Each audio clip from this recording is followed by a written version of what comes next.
Silicon ভ্যালির মাঝখানে দাঁড়িয়ে থাকা এই বিশাল অট্টালিকাটি কেবল একটি বাড়ি নয়, বরং এটি একটি গোলক ধাঁধা।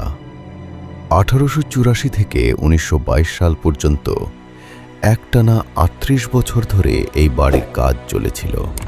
বলা হয়, স্যারা উইনচেস্টার বিশ্বাস করতেন যে উইনচেস্টার রাইফেলে নিহত হওয়া হাজার হাজার মানুষের আত্মা তাকে তাড়া করে ফিরছে।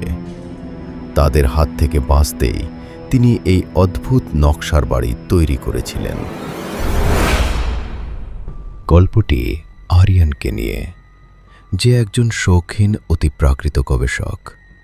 সে শুনেছিল যে এই বাড়ির 13 নম্বর ঘরে রাত কাটালে নাকি মৃতদের দীর্ঘশ্বাস শোনা যায়। সারা উইনচেস্টার 13 সংখ্যাটির প্রতি অদ্ভুতভাবে আসক্ত ছিলেন। বাড়ির অনেক জানলায় 13টি কাঁচ, ড্রেনে 13টি ছিদ্র এবং এমনকি তার উইলেও 13টি অনুচ্ছেদ ছিল। আরিয়ান ঠিক করল সে সেই রহস্যময় ঘরে এক রাত কাটাবে।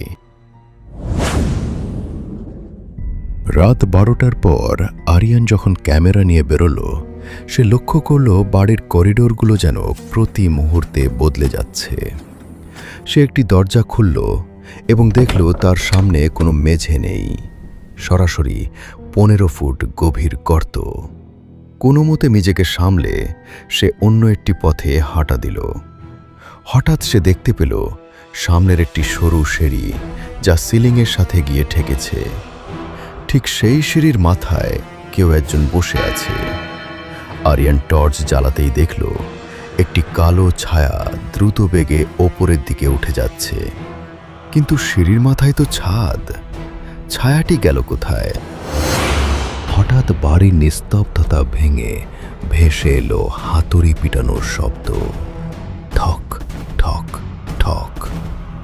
সারা মারা যাওয়ার পর তো এই বাড়িতে কোনো কাজ হওয়ার কথা নয়।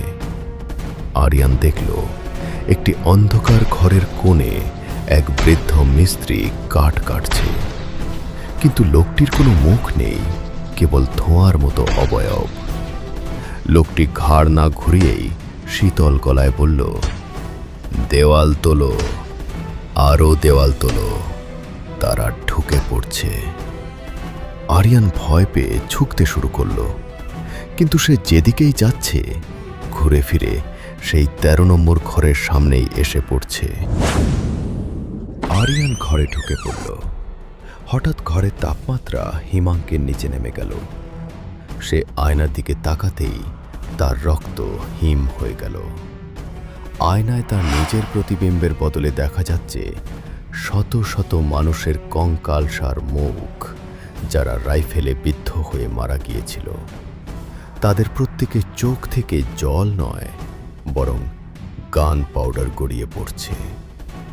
হঠাৎ ঘরের সবকটি মোমবাতি একসাথে নিভে গেল। আরিয়ান অনুভব করল হাজার হাজার ঠান্ডা হাত তার শরীর জড়িয়ে ধরছে। কেউ যেন তার কানের কাছে ফিসফিস করে বলল, তুমি আমাদের এই গোলক ধাঁধায় চিরকালের জন্য বন্দী হয়ে গেলে।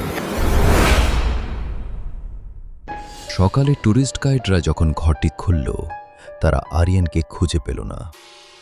ঘরের মেঝেতে পড়েছিল কেবল তার ক্যামেরাটি। ক্যামেরার শেষ ফুটেজে দেখা গেল আরিয়ান নিজেই একটি হাতুড়ি নিয়ে দেওয়ালে পিটাচ্ছে এবং তার চোখের মণি সম্পূর্ণ সাদা হয়ে গেছে।